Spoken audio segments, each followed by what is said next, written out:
بسم اللہ الرحمن الرحیم۔ السلام علیکم۔ ابو جہل کی نظر جب ایک رومی کنیز پر پڑی تو اس نے اسے منہ مانگے داموں خرید لیا۔ اس کنیز کا نام زنیرہ تھا۔ زنیرہ کون تھی، اس کا خاندان کیا تھا، اور کن حالات کی وجہ سے زنیرہ سلطنت روما سے مکہ کے بازار غلامہ میں ناقدر جنس کی طرح فروخت ہو گئی، ان باتوں سے ابو جہل کو نہ کوئی دلچسپی تھی اور نہ ہی جاننا چاہتا تھا۔ ایک روز بہت عجیب بات ہوئی۔ ایک مرتبہ زنیرہ اونٹوں کو چارہ ڈال کر پلٹ رہی تھی کہ اسے اپنے آقا کی آواز آئی جو مالکن سے بات کر رہا تھا۔ محمد صلی اللہ علیہ وآلہ وسلم جو ہمارے سامنے پلا بڑھا ہے، ہماری ہی طرح زندگی گزارتا ہے، اب وہ کہتا ہے کہ اللہ اس سے کلام کرتا ہے، اس پر وحی نازل کرتا ہے، اس کے پاس جبرائیل فرشتہ آتا ہے۔ آقا کی آواز کے ساتھ ہی قہقہا بلند ہوا۔ زنیرہ کو دیکھتے ہی مالکن نے روبدار آواز سے اسے بلایا، اور زنیرہ ادھر آ اور میرے پاؤں دبا۔ زنیرہ سعادت مندی سے مالکن کے پاس گئی اور پاؤں دبانے لگی۔ کچھ دیر بعد مالکن نے ابو جہل سے پوچھا، محمد صلی اللہ علیہ وآلہ وسلم نے ایسا کب کہا؟ ابو جہل نے کہا، آج ابھی۔ محمد صلی اللہ علیہ وآلہ وسلم نے مکہ کے سارے اکابرین کو بلوایا تھا۔ پہاڑ کے قریب اس نے پوچھا کہ اگر میں کہوں کہ اس پہاڑ کے پیچھے سے دشمن کی فوج آ رہی ہے تو کیا تم یقین کر لوگے؟ سب نے محمد صلی اللہ علیہ وآلہ وسلم کے گزشتہ کردار کو دیکھتے ہوئے کہا، ہاں ہم یقین کر لیں گے، کیونکہ ہم نے ہمیشہ آپ کو سچا اور امانت دار پایا ہے۔ پھر اس نے کہا کہ سنو، مجھے اللہ نے پیغمبر بنا کر بھیجا ہے۔ اللہ نے مجھے تمہیں یہ بتانے کے لیے مبعوث کیا ہے کہ اللہ ایک ہے اور اس کے سوا کسی کی عبادت مت کرو، تمہاری تمام حاجتیں وہی اللہ پوری کرتا ہے۔ ابو جہل چند لمحے خاموش ہو کر بولا، حیرت تو یہ ہے، وہ یہ کہتا ہے کہ سب انسان برابر ہیں۔ اس نے ایک بار پھر کہا لگایا اور کہا، آقا غلام کی تمیز کبھی مٹ سکتی ہے؟ کیا اعلیٰ اور ذلیل قبیلے برابر ہو سکتے ہیں؟ معلوم نہیں محمد صلی اللہ علیہ وآلہ وسلم یہ کون سی باتیں کر رہا ہے جو نہ کبھی سنی اور نہ دیکھی۔ ابو جہل کی یہ تمام باتیں زنیرہ کی یادداشت میں رہ گئی۔ خاندان قریش سے تعلق ہونے کی وجہ سے حضرت محمد صلی اللہ علیہ وآلہ وسلم کے تعلقات قبیلہ بنو مخزوم سے بھی تھے، اور دوسرے بہت سے لوگوں کی طرح زنیرہ بھی حضرت محمد صلی اللہ علیہ وآلہ وسلم کے لیے دل میں احترام کے جذبات رکھتی تھی۔ پھر یہ عمر بن حشام کا معمول بن گیا کہ اکثر گھر میں عمر اور اس کی بیوی حضرت محمد صلی اللہ علیہ وآلہ وسلم کے بارے میں زہر بھری گفتگو کیا کرتے تھے۔ ابو جہل حضرت محمد صلی اللہ علیہ وآلہ وسلم کے خلاف جتنا زہر اگلتا، اتنا ہی زنیرہ کے دل میں حضرت محمد صلی اللہ علیہ وآلہ وسلم کا احترام بڑھتا چلا جاتا۔ پھر ایک عجیب واقعہ ہوا۔ ابو جہل کی باندی سمیہ نامی بوڑھی کنیز نے زنیرہ سے حضرت محمد صلی اللہ علیہ وآلہ وسلم کے متعلق باتیں کرنا شروع کی۔ ایک رات سمیہ نے بتایا کہ آج شام سمیہ رضی اللہ تعالی عنہ، ان کے شوہر یاسر رضی اللہ تعالی عنہ اور دو بیٹوں عمار رضی اللہ تعالی عنہ اور عبداللہ رضی اللہ تعالی عنہ نے اسلام قبول کر لیا ہے، اور زنیرہ کو ہدایت کی کہ یہ بات کسی کو نہ بتانا۔ حضرت سمیہ رضی اللہ تعالی عنہ کا خاندان چوری چھپے نور نبوت سے اپنے قلب و روح کو منور کرتا رہا۔ حضرت سمیہ رضی اللہ تعالی عنہ نے زنیرہ کو بتایا کہ رسول اللہ صلی اللہ علیہ وآلہ وسلم اللہ کا یہ پیغام لے کر آئے ہیں کہ اللہ ایک ہے، اللہ ہی کی عبادت کرو اور اپنے تصور و خیال سے بنائے گئے تمام بتوں کو توڑ پھینکو۔ اللہ نے تمام انسانوں کو آزاد پیدا کیا ہے اور سب انسان آپس میں برابر ہیں، نہ عربی کو اجمی پر فوقیت حاصل ہے، نہ ہی اجمی عربی سے بڑھ کر ہے۔ اللہ کے نزدیک بزرگی کا صحیح حقدار اور پسندیدہ وہ ہے جو متقی ہو، جس کے اندر اللہ تعالیٰ کی صفات کا نور ہو۔ ان باتوں میں زنیرہ کے بے شمار سوالوں کا جواب موجود تھا۔ ایک روز وہ کسی طرح حضرت سمیہ رضی اللہ تعالی عنہ کے ساتھ بارگاہ رسالت میں حاضر ہوئی۔ سراپا محبت و رحمت ہستی نے شفقت سے اس کے سر پر ہاتھ پھیرا اور دعائیں دی۔ برسوں محبت کے لیے ترسی ہوئی زنیرہ کی آنکھیں ڈبڈبا گئیں، دل میں دبی ہوئی محرومیوں کا آتش فشاں گویا پھٹ پڑا اور وہ پھوٹ پھوٹ کر رونے لگی۔ اس کے وہم و گمان میں بھی نہیں تھا کہ کوئی اس غلام کو محبت سے بھی دیکھ سکتا ہے۔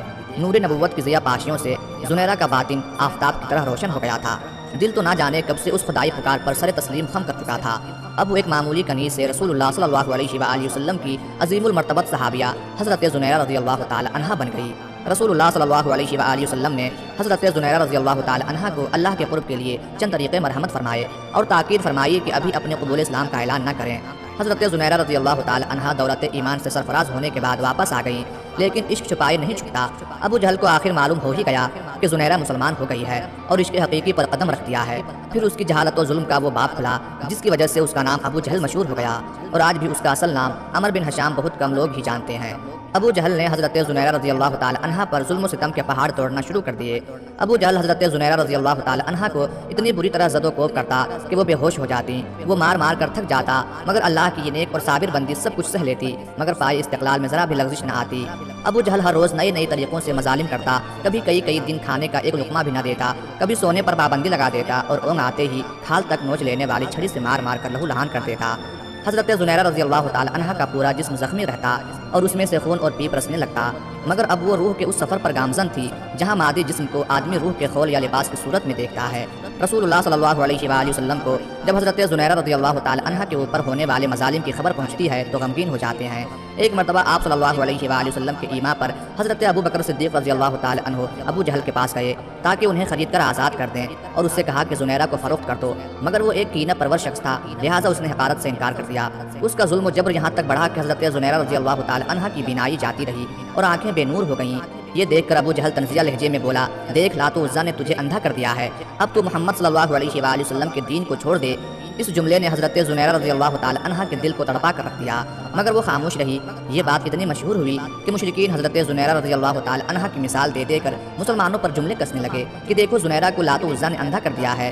ایک روز چند مشرکین نے یہ بات حضرت زنیرہ رضی اللہ تعالی عنہ کے سامنے کہی تو حضرت زنیرہ رضی اللہ تعالی عنہ نے تڑپ کر کہا، اللہ کی قسم، لات و عزیٰ لکڑی و پتھر کے بت ہے، وہ کیا جانے کہ کون انہیں پوج رہا ہے اور کون نہیں پوجتا۔ اگر میری بینائی زائل ہو گئی ہے تو یہ مصیبت میرے لیے اللہ کا ایک امتحان ہے، اگر وہ چاہے تو میری یہ بینائی واپس بھی دے سکتا ہے۔